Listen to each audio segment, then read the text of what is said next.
بسم اللہ الرحمن الرحیم۔ السلام علیکہ یا صاحب العصر والزمان۔ وفات۔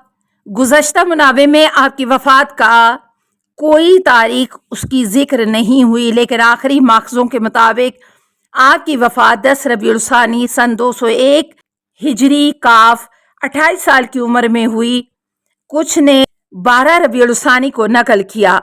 اہل تشیع نے آپ کا تشیع جنازہ کیا اور آپ کو بابلان کے مقام پر جو کہ موسیٰ بن خزرج کے نام سے تھا دفن کیا۔ نقل ہوا ہے کہ جب قبر تیار کی گئی اور مشورہ ہو رہا تھا کہ کون قبر میں اترے، اور سب نے ایک بوڑھے شخص جس کا نام قادر تھا اس کا انتخاب کیا اور کسی کو اس کی طرف بھیجا۔ ایسے میں اچانک 2 نقاب پوش آئے جنہوں نے آ کر آپ کو دفن کیا اور دفن کرنے کے بعد کسی سے بات کیے بغیر گھوڑے پر سوار ہو کر چلے گئے۔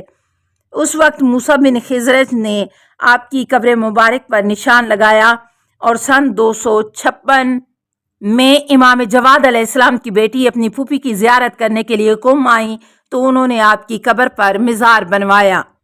زیارت کی فضیلت۔ حضرت معصومہ کی زیارت کی فضیلت کے بارے میں ائمہ معصومین سے مختلف روایات نقل ہوئی ہیں۔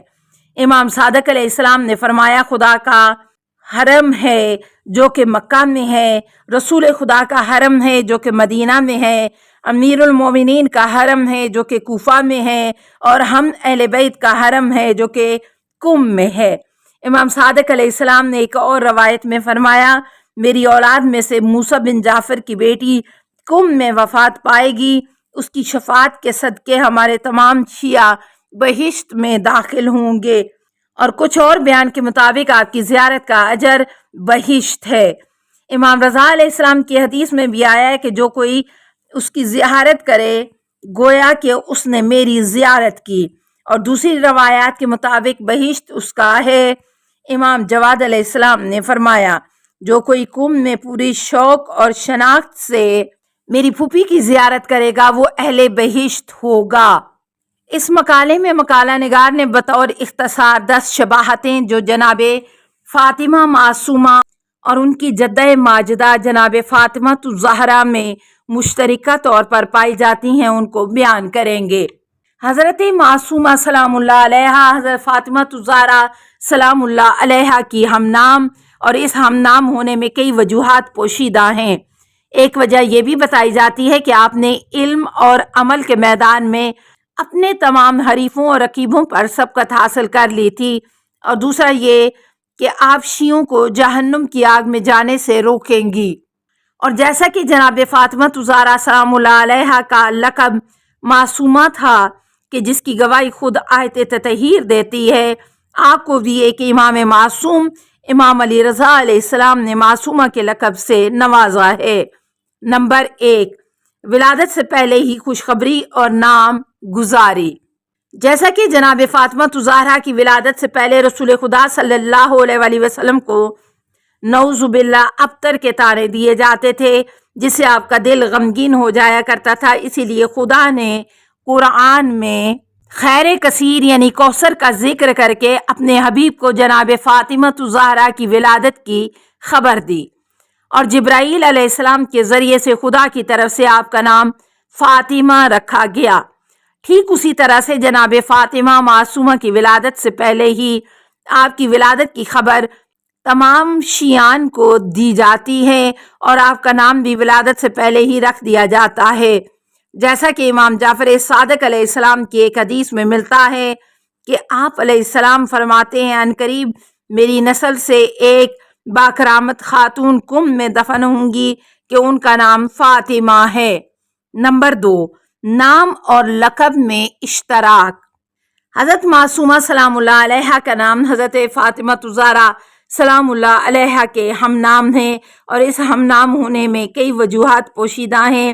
ایک وجہ یہ بھی بتائی جاتی ہے کہ آپ نے علم اور عمل کے میدان میں اپنے تمام حریفوں اور رقیبوں پر سبقت حاصل کر لی تھی، اور دوسرا یہ کہ آپ شیعوں کو جہنم کی آگ میں جانے سے روکیں گی۔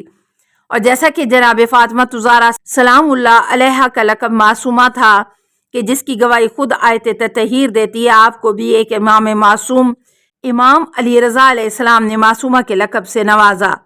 نمبر 3، مدافع الولایت۔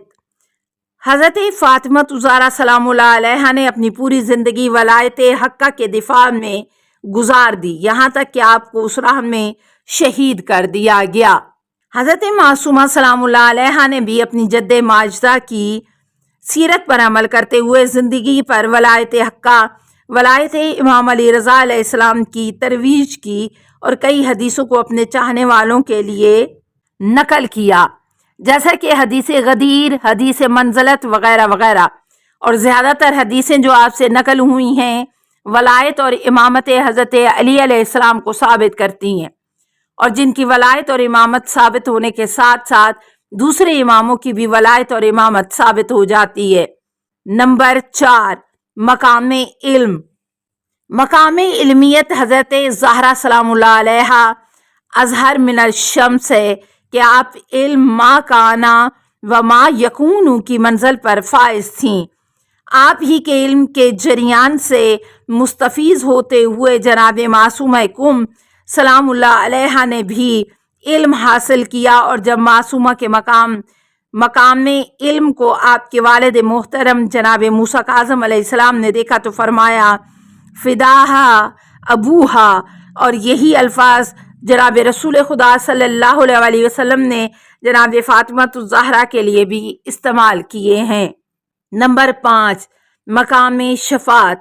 حضرت معصومہ سلام اللہ علیہا بھی روز محشر اپنی جدہ جناب فاطمہ الزہرا سلام اللہ علیہا کی طرح اپنے شیعوں کی شفاعت کریں گی، جیسا کہ ہم زیارت نامے میں پڑھتے ہیں اشفی لنا فی الجنت یا امام جعفر فی الجنت، یا امام جعفر صادق علیہ السلام کی حدیث ہے کہ آپ فرماتے ہیں وَتُدْخَلُوا بِشَفَاعَتِهَا شِيَّةِ الْجَنَّةَ بِأَجْمَعِهِمْ۔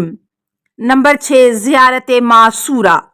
حضرت معصومہ سلام اللہ علیہ کی عظمت کے بارے میں ایک اور اہم بات یہ ہے کہ ہمارے پاس ان کے لیے بھی امام معصوم علیہ السلام کی طرح زیارت نامہ موجود ہے، جبکہ غیر معصومین میں سے حضرت ابو الفضل العباس اور حضرت علی اکبر علیہ السلام کے علاوہ کسی کے لیے زیارت نامہ روایت میں وارد نہیں ہوا ہے، اور یہ زیارت نامہ آپ کے مقام اور منزلت کی تصدیق کرتا ہے، باوجود اس کے کہ آپ امام معصوم نہیں ہیں، لیکن آپ کی عظمت اتنی ہے کہ آپ کے لیے زیارت نامہ وارد ہوا ہے۔ البتہ جناب فاطمہ الزہرا سلام اللہ علیہا کے زیارت نامے کو مختلف طرق سے نقل کیا گیا ہے، لیکن جناب معصومہ سلام اللہ علیہا کے زیارت نامے کو امام علی رضا علیہ السلام سے نقل کیا گیا ہے۔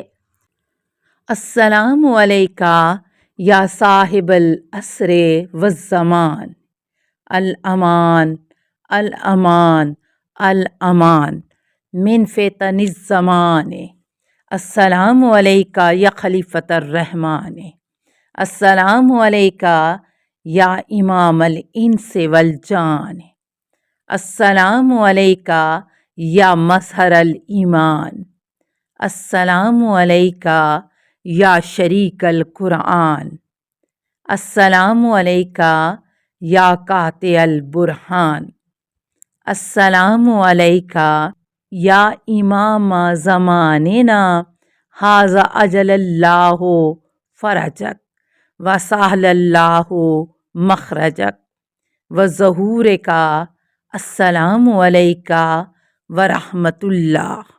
اللہم صلی علی محمد و آل محمد۔